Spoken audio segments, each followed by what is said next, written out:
A Última Unicórnio é um filme dos anos 80 baseado no livro de Peter S. Beagle, que também escreveu o roteiro do filme, que conta a história de uma unicórnio que descobre ser a última de sua espécie no mundo, e assim ela sai em jornada em busca dos outros unicórnios. Na época que esse filme foi divulgado e tudo mais, lá na década de 80, muitos pais levaram seus filhos para assistir achando que era mais um filme infantil e que não teria cenas tão perturbadoras assim. Além de que na sua estreia não tinha nada falando que o filme era para maiores de 13 anos ou 12 anos, dependendo do país. Então muitos pais levaram seus filhos pequenos para assistir o filme, e isso deu bastante reclamação na época. Eu tô falando assim, porém o filme é muito bom, embora ele tenha essas cenas, é um filme muito bom, só que não é para criancinhas.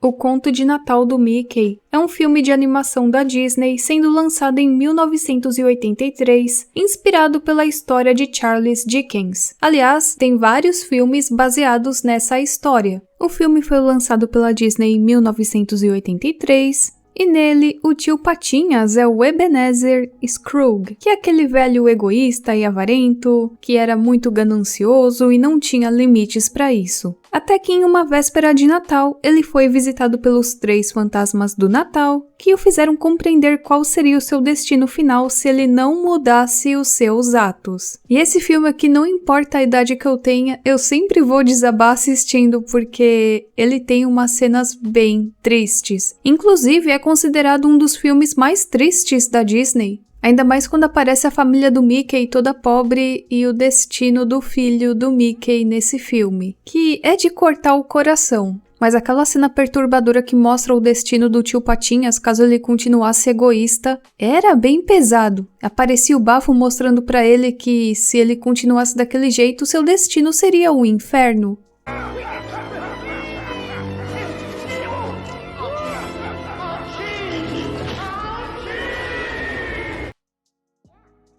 A Montanha Enfeitiçada é um filme estadunidense de 1975, do gênero aventura, fantasia e ficção científica, e mais uma vez, mais um filme da Disney, que conta a história de 2 irmãos que são dotados de poderes sobrenaturais e após perderem os seus pais, são adotados por uma pessoa milionária, que no fundo só queria eles por conta dos poderes, para poder tirar proveito das crianças, né? Porém, quando as crianças conseguem fugir, percebem que estão prisioneiras em outra dimensão. E para muitos, esse também é considerado um dos filmes mais perturbadores da Disney. Por isso mesmo eu coloquei ele aqui nesse iceberg.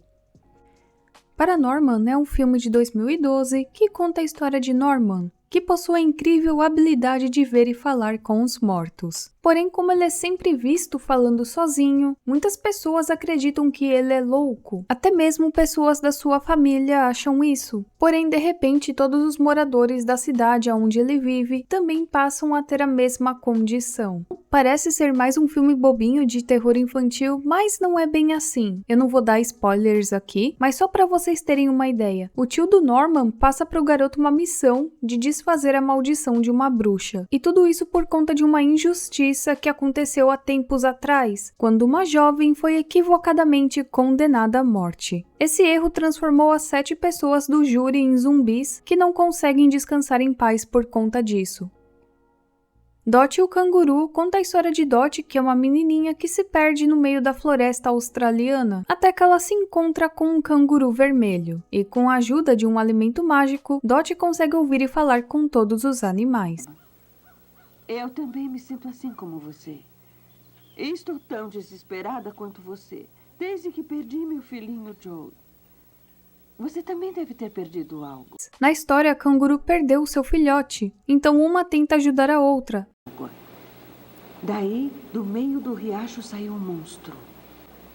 Ele tinha um pescoço comprido e unhas afiadas, e era coberto de pelos. Oh, the bunyip's very bad, and the bunyip's very bold, and they tell me that the bunyip... Sempre considerei esse filme bem triste, pra falar a verdade, embora ele também tenha um pequeno ar sombrio. Antigamente eu não achava tão perturbador assim, eu achava mais triste. Até que me lembraram desse filme e eu fui pesquisar mais além. E eu descobri mais algumas coisas que, olha, agora quando eu assistir esse filme novamente, eu vou me lembrar desses detalhes e eu vou me sentir mais triste ainda. Pra gente isso não ficou tão claro, mas vocês sabiam que, segundo o criador do filme, que é o Yoram Gross, esse filme ele contém elementos autobiográficos? O Yoram, que criou esse filme, ele é de uma família judia. Ele nasceu na Cracóvia, na Polônia, em 1926. A gente sabe o que aconteceu na Segunda Guerra Mundial com os judeus, né? Infelizmente. Então, em 1939, invadiram a Polônia e o seu pai foi morto. Já a sua mãe foi enviada para Auschwitz e, na época, o Yoram tinha apenas 13 anos. O Yoram e os seus irmãos acabaram indo para um outro campo e, durante os 5 anos, eles sobreviveram. Por um milagre, eles sobreviveram, os irmãos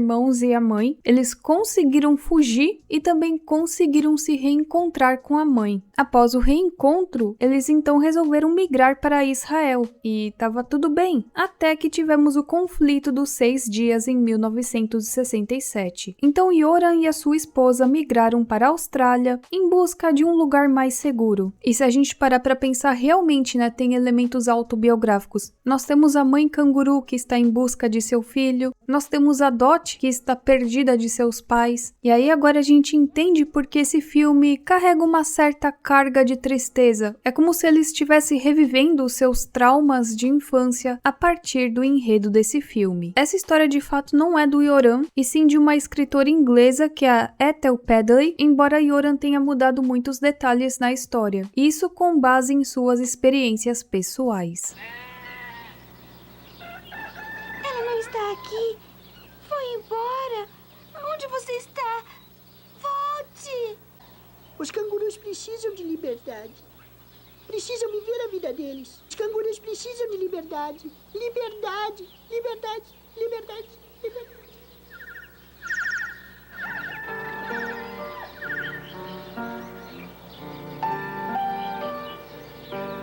Canguru! Volte! Canguru!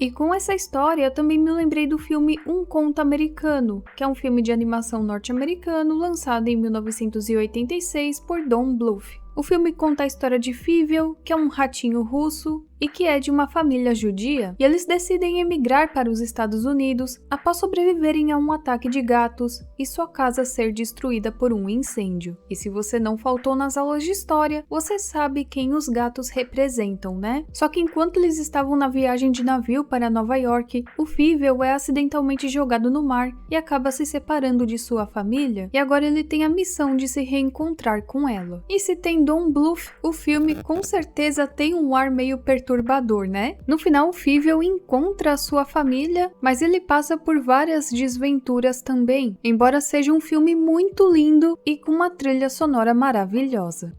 A Lenda dos Anões Mágicos é um filme de 1959 produzido pela Disney. O filme conta a história de um velho irlandês que adora contar histórias. Certa vez ele cai num poço e vai parar no fantástico reino habitado por pequenas criaturas, que são os duendes, que lhe concedem 3 desejos. Quando conta aos amigos o que aconteceu, ninguém acredita nele, pensando tratar-se de mais uma de suas histórias. E esse filme não estaria aqui no iceberg se não fosse essa vilã aqui, que eles chamam de The Banshee. A Banshee leva pessoas que morreram para o outro mundo enquanto solta um lamento horrível. Aliás, foi ela quem levou a esposa do protagonista da história. Então eu acredito que várias crianças ficaram com medo desse filme devido a essa vilã. Scruffy é um filme de animação de 1980, produzido pela Ruby Spears Productions, e ele foi baseado em um livro infantil de mesmo nome. O filme conta a história de um cachorrinho de rua que tenta encontrar uma família e um lugar para se chamar de lar. Quando a gente olha a capa do VHS, a gente não vê nada demais. Olha só, mais um filme bonitinho de cachorros. O que teria de errado em um filme desses? And don't you worry, she'll love you just the way we do. Oh dear, dear Duchess, goodbye.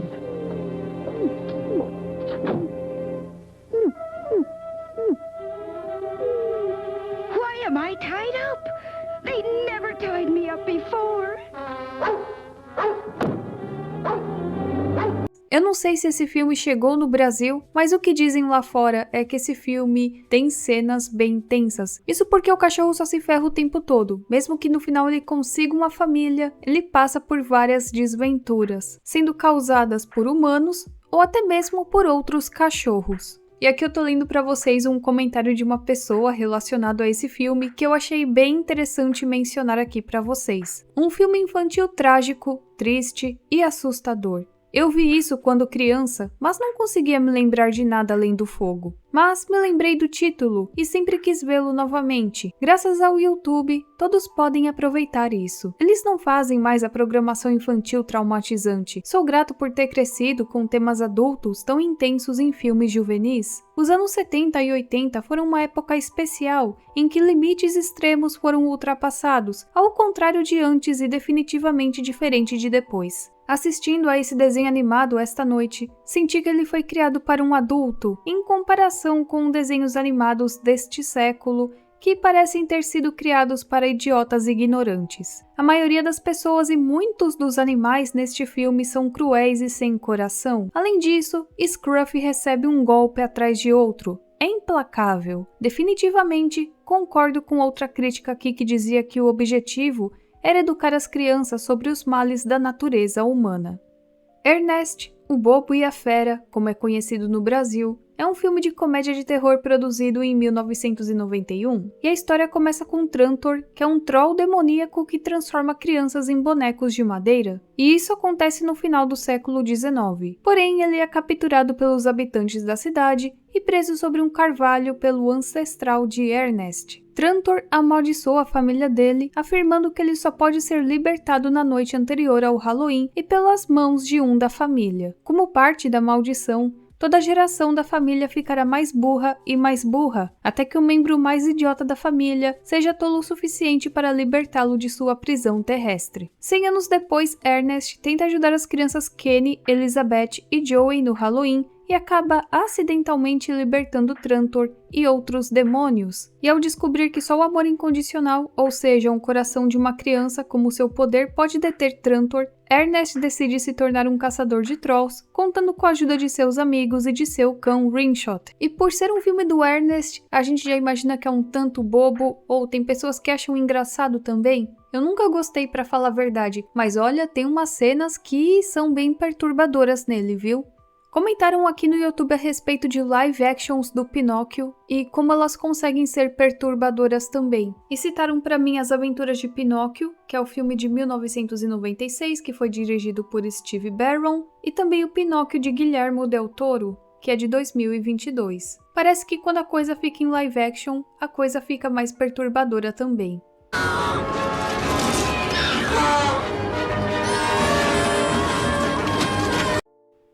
Eu queria ter colocado esse filme na camada 2, mas eu me esqueci. Então eu vou colocar ele aqui, mas considerem como da segunda camada, ok? As Aventuras de Oliver Twist é um filme de animação espanhol de 1987, que é baseado na história de Charles Dickens. E esse filme conseguia ser bem perturbador também, sério, eu assisti uma vez e olha... E por conta desse motivo mesmo eu sempre pulava algumas cenas, como a cena do pesadelo do Oliver, que conseguiram fazer algo bem tenso.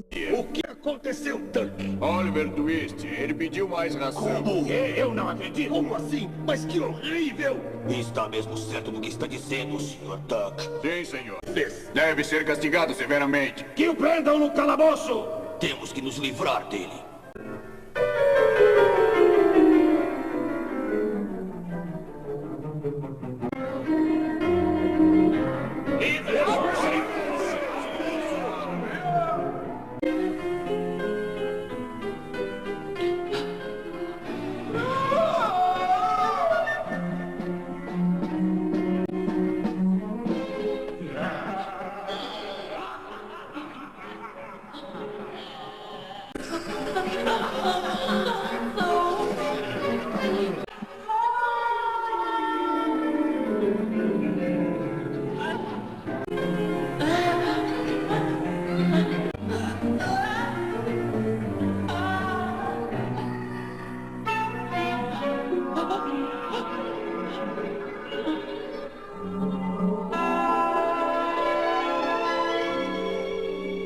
não só apenas esse filme, mas a história também é bem perturbadora se a gente parar pra pensar. Além disso, a história mesmo do Oliver Twist retrata de forma nada romântica a vida sórdida dos criminosos, além de expor o tratamento cruel que muitas crianças recebiam em orfanatos em Londres lá no final do século XIX, além de falar a respeito de trabalho infantil, violência doméstica e recrutamento de crianças como criminosas, além da presença de crianças de rua.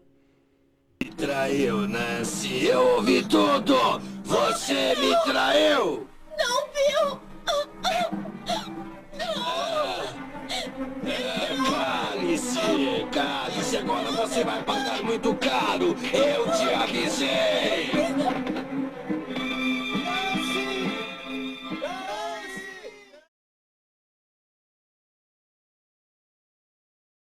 No Templo das Tentações é um filme de fantasia sombria de 1962 de Ray Bradbury. Conta a história de dois melhores amigos de 13 anos, o Jim e o William, e a experiência deles com um parque de diversões que chega do nada perto da casa deles, que fica em Greentown, no Illinois, e tudo ocorreu no dia 24 de outubro. Nesse mini parque de diversões há várias figuras cabulosas e assustadoras, sendo uma delas o Mr. Dark, que tem o poder de realizar os desejos secretos dos habitantes da cidade, porém não deixa de ser uma pessoa cruel, pois ele vive da força vital daqueles que escraviza. E é um filme da Disney. Nessa época dizem que a Disney estava procurando fazer alguns filmes com temas mais obscuros, temas mais maduros, só que o pessoal não gostou muito não, isso porque na época o pessoal estava acostumado com aquela Disney cheia de magia, cheia de fantasia, com os bichinhos fofinhos, as princesas, o Mickey, então não caiu muito bem esse filme. E outra coisa que aconteceu foi que muitas crianças na época ficaram com medo do filme e acharam ele perturbador, então por conta disso a Disney reeditou o filme e teve que adicionar novas cenas para torná-lo algo mais family friendly e não tão amedrontador como estava.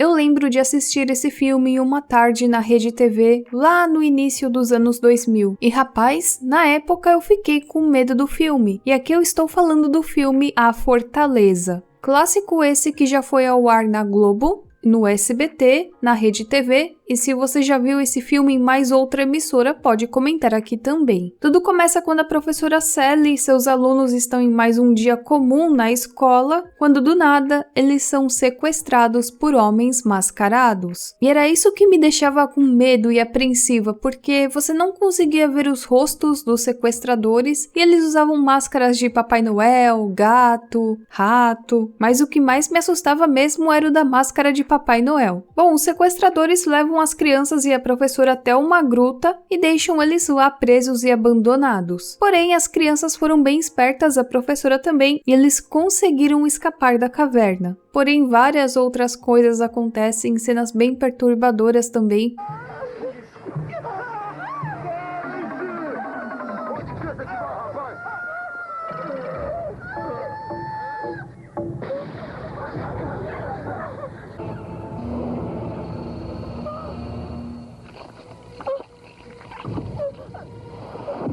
E aí chegamos no final, quando as crianças realmente se vingam dos sequestradores com a ajuda da professora. E quando eu falo se vingam, é que eles realmente se vingam dos sequestradores.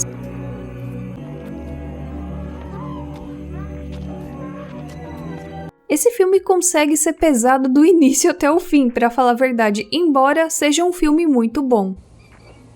Vamos deixar que descansem. Quem sabe nós mesmos possamos resolver o resto. Mivel vadállatok nem okozhatnak ilyen sérüléseket.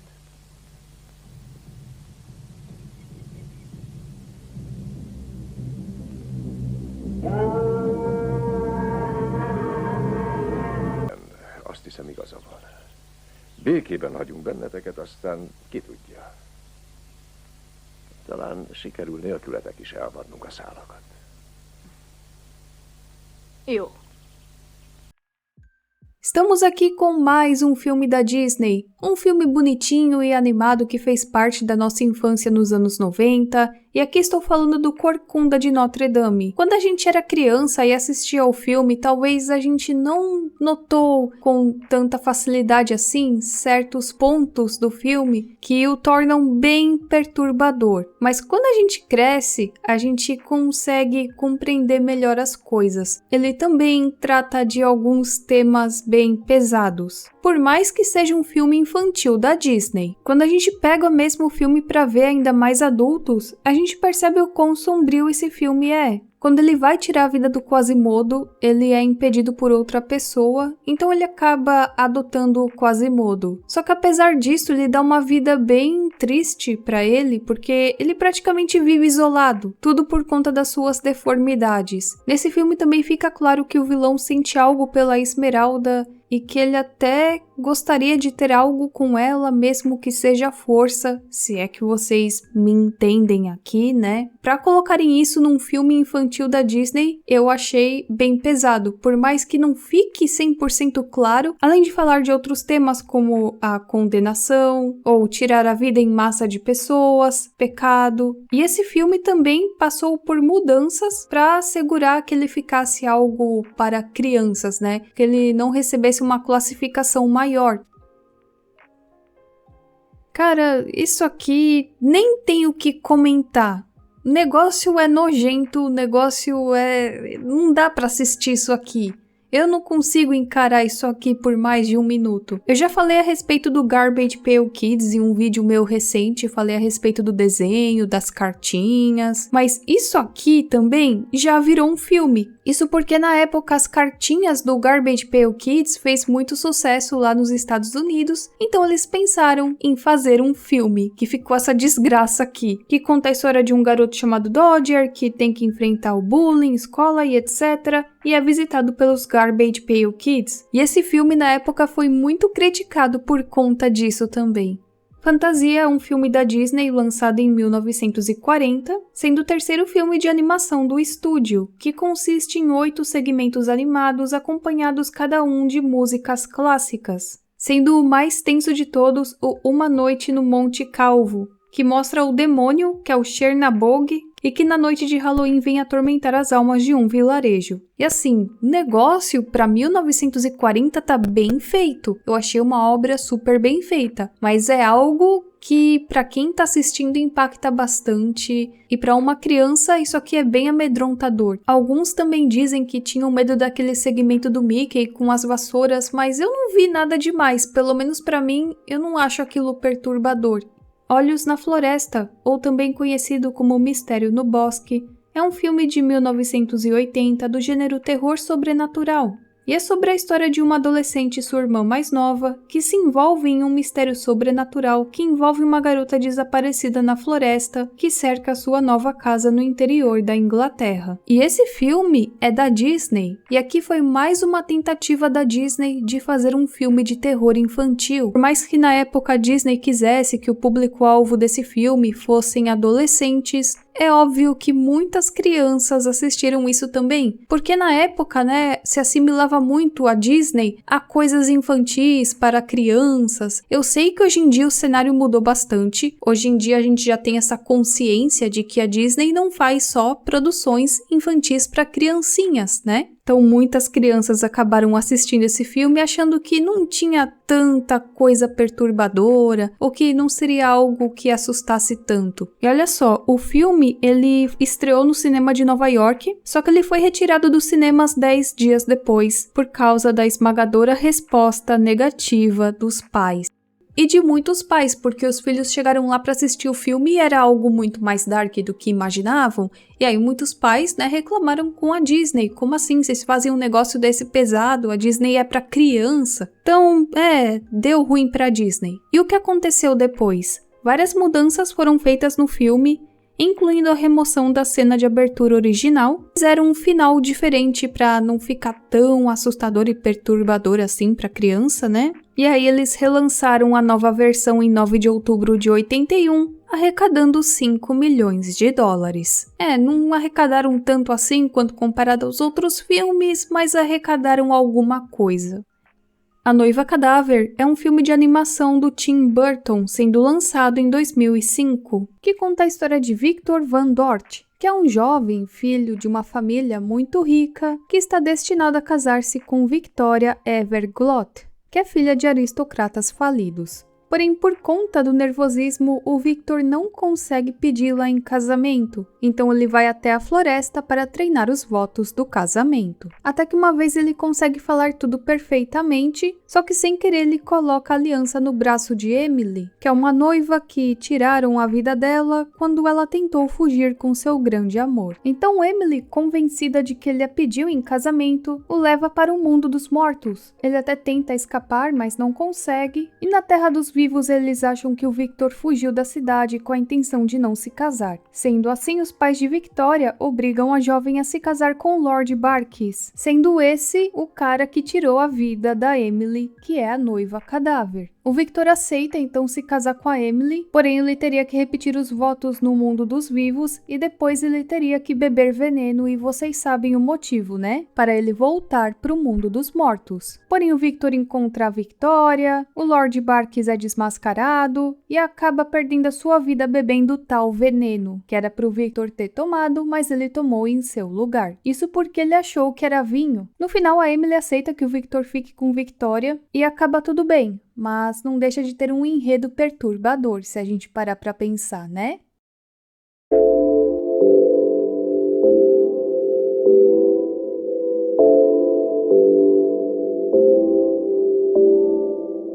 Beautiful diamond.